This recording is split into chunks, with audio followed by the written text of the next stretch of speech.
everyone. Hi. Yeah, I have not really done any videos on YouTube in a long time. So I have wanted to get back into making videos for you guys for quite some time, and I figured the start of our school year is as good a time as any, and I can share with you. A lot of people have asked me what we're using for our kids, especially with the influx of homeschoolers now, with all of everything that's happening in the world right now. There's so many people that are turning to homeschooling, and it's a great option. And so I figured I'd make this video so everyone can see what we are using. This is my 8th year of homeschooling, including preschool, 8-9 years-ish. And I was homeschooled before that. And so, yeah, I'm just going to show you everything that we're using this year. We have a 6th grader, a 5th grader, a 4th grader, 2nd grader, 1st grader, and a very early kindergartner. She's 4.5, and she's ready for some kindergarten things. A lot of the preschool things she's getting tired of, and she knows it all. So we're going to start an easy start to kindergarten and see how it goes. I'm not big on following exactly grade levels. I work with my kids where they're at, and so if they're a little if they're working on something that it isn't exactly up to their grade level or something above their grade level, that's okay, because kids learn at their own pace, and so I'm not really worried about that. But yeah, I will get started, and I will try to put some time notations below so that if you want to see just a specific grade, you don't have to watch the whole video, because I'm going to put everybody in here. So yeah, I'm going to get started. First of all, my 6th grader she's already in this book. This is Saxon Math 5-4, and is a very, very solid math curriculum, and she's already partway through it. We didn't really take a solid break through the whole summer, just because my kids do better without a long break. So yeah, she's going to finish this out and then start 6-5, and she's doing really well with this. I like Saxon.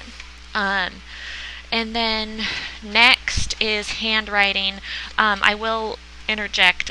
I have never found one curriculum that I like all the subjects of, and so I have just kind of a hodgepodge of whatever we found that works for us, and it doesn't always work for the same kid the next year. So basically, we choose what works for each kid, and sometimes that's the same program year after year after year, because it's just a fantastic program, and sometimes we try new things. And so this year we're trying something new, and for handwriting we're going to be using The Good and the Beautiful, and this is level 5, and yeah, I'm really excited about this. I really like the looks of The Good and the Beautiful book.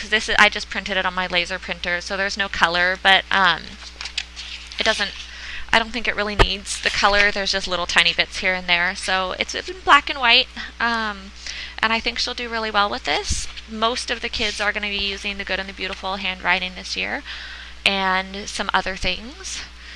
And then I won't show you her reading list, because that would make the list go very, very long. And basically we have, for our reading list, I have a lot of books that I found that we're just going to read because I think they're good, and then we work off of The Good and the Beautiful reading list and the Robinson curriculum reading list, because they're both very good classic literature, and I really like both lists. So we're going to work off of both of those, and that's what I have for her. And also we'll do some little extra things. I have The Good and the Beautiful multiplication songs. I have those all downloaded, and have the little books coming in the mail. They're not here yet, but we'll do that. And Robinson curriculum, I can link all these things below, but the Robinson curriculum has vocabulary flashcards and books. I don't have any of the vocabulary books. I'd like to get to them,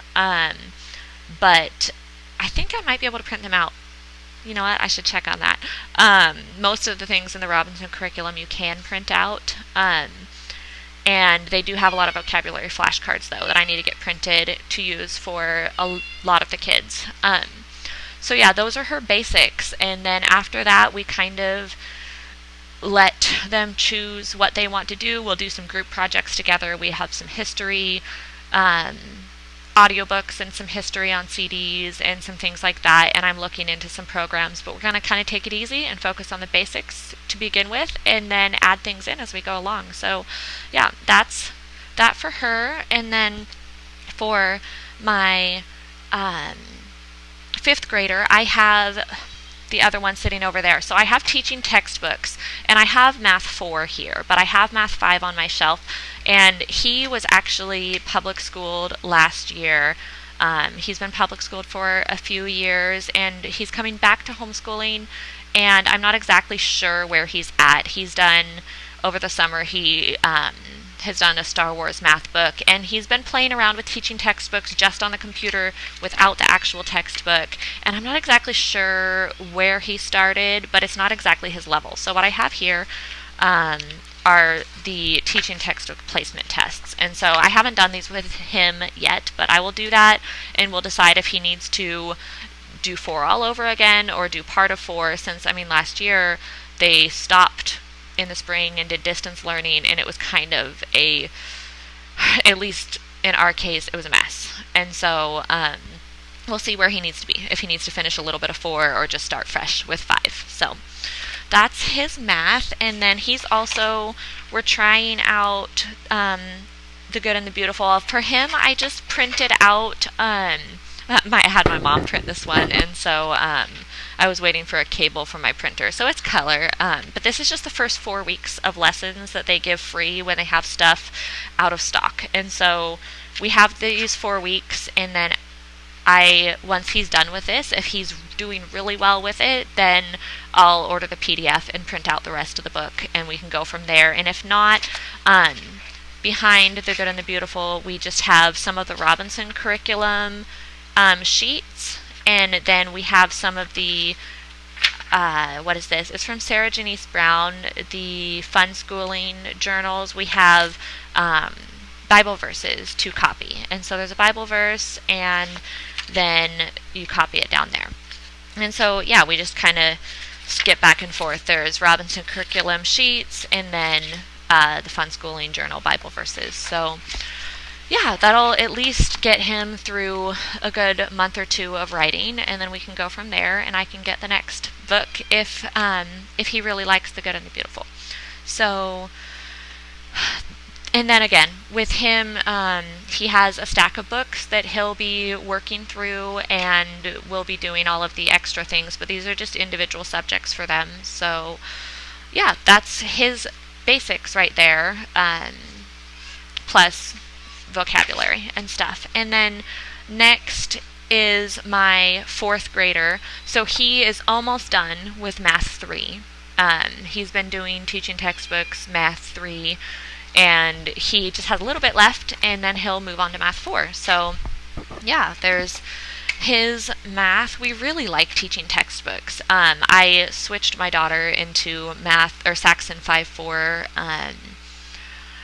just because it's a really solid base. I mean, teaching textbooks is a good base too, but I wanted something different. Especially my first 2, they're only 11 months apart, and they're getting they're very similar levels on some things, and so I prefer to keep them in different curriculums for some things. That's the main reason for math, is so that there's no competition, and I'm better than you. We're working on it, and they're doing pretty good with that. Just have to talk to them. But yeah, it's easier if they're in different curriculums. So there's that. And then again, we're going to be using the Good and the Beautiful. So they're all color coded. My kids I'm getting off on a rabbit trail, but all of my kids have their own color, and so all of their school supplies, as much as we can, are in their color. It's just easy to see. Everybody for writing has these colorful binders, notebooks, and so yeah, my 4th grader, he has the Good and the Beautiful again. I'm not sure, I didn't put the cover page in here. I took it out, but oh well. And so yeah, it's the Good and the Beautiful 3. I believe it's 3. I know he's in 4th grade, but these are the first 4 I don't know if the good and the beautiful levels actually correspond exactly to grades. And so, like I said, I put my kids where I think they need to be, and this is the first 4 weeks of lessons. And so if he seems like this is way too easy, then I'll get him 4. So, yeah, so he has the first 4 weeks of the good and the beautiful writing, and then behind here he doesn't have any Robinson curriculum writing pages in here right now, but he has the Bible story or Bible verse copy work. So that'll get him through, like I said, a good month or so of writing, and then we'll go from there. And I'm going to push these over a little bit. And then for him, I have this that I got at Costco. It's just a grammar book. I might end up adding this to our extras basket and going through it with more of the kids. And it just talks about verbs and adjectives, nouns, pronouns, all that stuff, and just goes through some grammar. And yeah, I haven't really looked through this a ton, but it looked decent, so I grabbed it. And like I said, I can put links down below for some things. This was at Costco. So those are his basics: math, reading, grammar, and I'll probably get him a vocabulary book as well. And then next is my second grader. So he's also coming from being public schooled. And, he missed the last portion of first grade, and so we're just taking an easy start. For math, I'm not sure exactly what I'm going to put him into for math. I had this on my shelf already. I used it with my older kids, and it is primary mathematics. It's Singapore math, and so this is 2B, and we're just going to start it and see how he does, kind of see where he's at, and then go from there. And I might order him something different. I don't really want a hardcore, huge math curriculum where it takes an hour and a half every single day. I like simple, basic math, especially for the younger grades. So we'll see how Singapore math goes for him, and I think I have some more of these around somewhere. I may have gotten rid of them because they didn't work well for my oldest, but like I said, each kid is different and doesn't always need the same curriculum. We've changed curriculum so much over the years, just because we found a lot of things that don't work, especially I have a couple ADHD kiddos, and it's just difficult to find the right fit. So yeah, we'll see how this works for him. And then again, he has The Good and the Beautiful. This is one that I just ordered the whole PDF. It's not the first 4 weeks, and printed it out, and so I think he'll do really well with this. It's just it's not getting into any cursive yet, I don't think. I think cursive starts in 3, and so yeah, I do teach my kids cursive. I think it's important. It's an old skill to learn that not everybody learns anymore. But yeah, I'm really excited. I never really knew anything about The Good and the Beautiful until this year, and I am so impressed with everything that I've seen from them. So yeah, like I said, we're going to use their handwriting pretty much across the board, and we're using a lot of their reading lists, and I have their multiplication songs coming, and I'm curious about their history. If anybody likes their history, let me know. Like I said, I want to start with the basics and kind of see how it goes from there, then add more things in. And right now we have history, we have Story of the World, and a lot of audiobooks, and I really like learning history through literature and through reading, and so we're going to be doing a lot of that.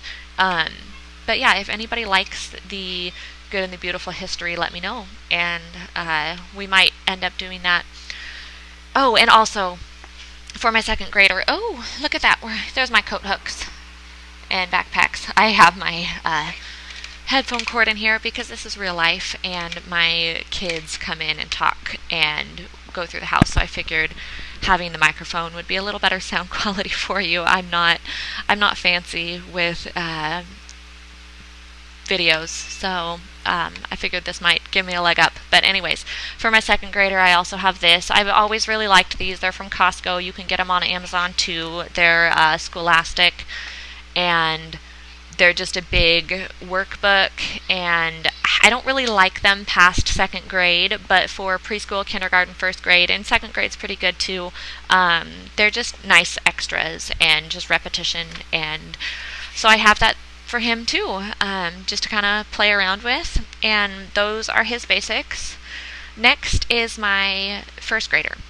So for my first grader, again, I have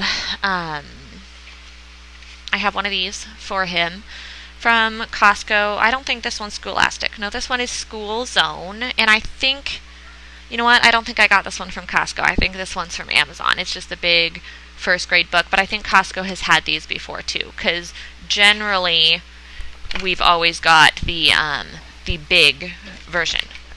The one that says big first grade, big kindergarten. And so, yeah, we have that one for him.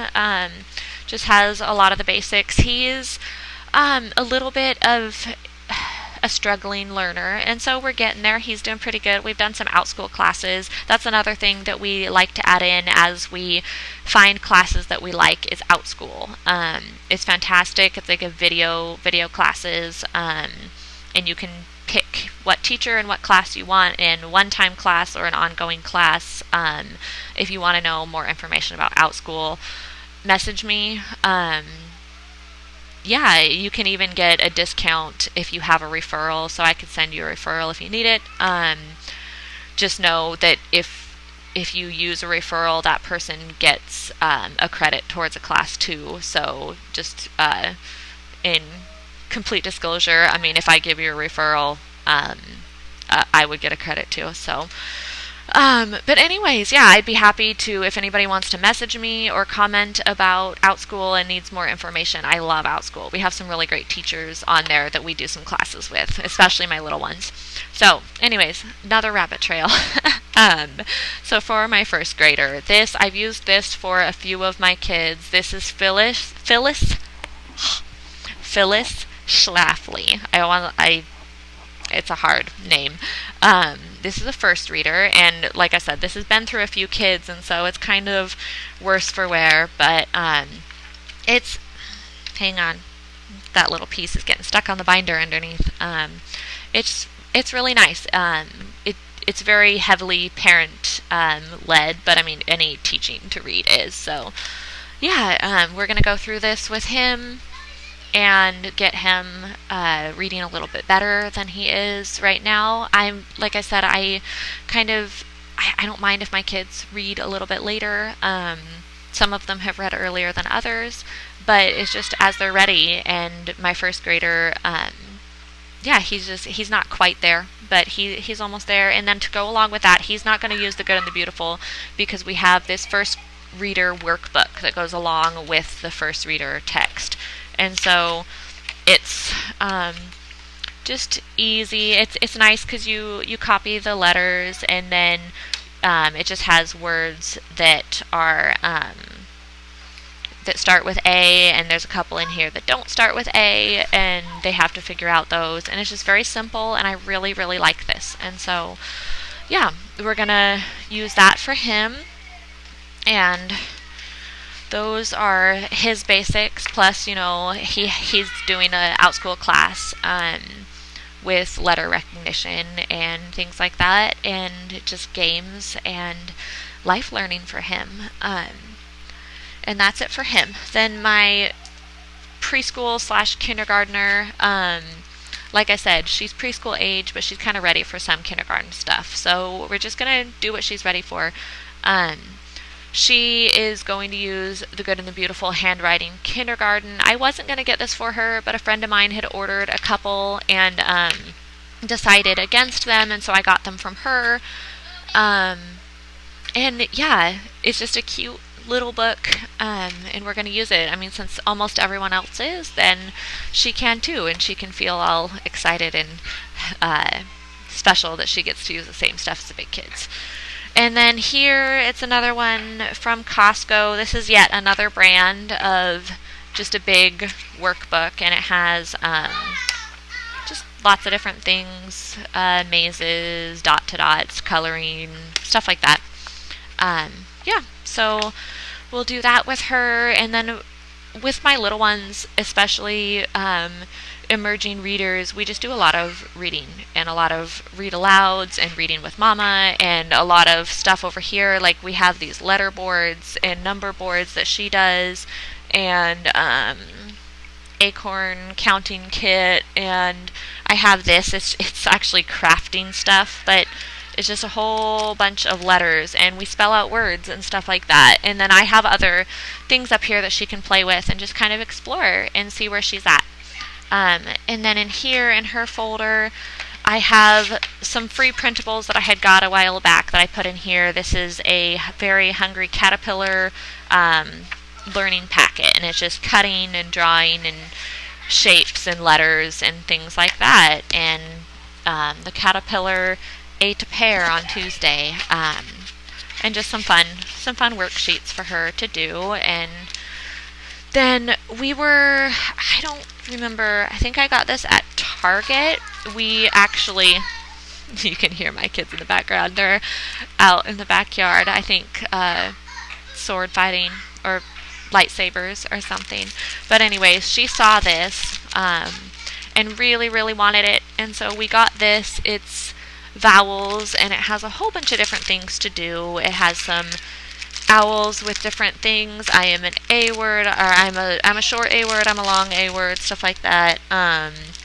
A bunch of different sight words. There's a big stack, and then like a vowel chart. And so we'll do this with her. She was pretty excited about getting it, and so interest-led learning will we'll do that with her. And then I have this new pack for her. It's just 4 puzzles from Target. It's nothing super educational. It's honestly just here, you can see these ones better. It's just a bunch of pictures, but it's teaching dexterity and fine motor skills and stuff. And so it's kind of lost my train of thought there. But anyways, just lots of little busy work things for her. And we have some more things too for her to use, but I figured she'd get a kick out of puzzles just to herself, because her siblings have a lot of big puzzles that she's not really ready for, and she will be happy to have some puzzles. So that's all of our school choices for this year, our homeschooling curriculum choices for each of our kids. And I hope you liked the video. Give it a like or a comment or subscribe if you want to see more videos like this. I'm really hoping to get back into some regular videos for you guys. So let me know what you'd like to see, and we'll go from there. Bye.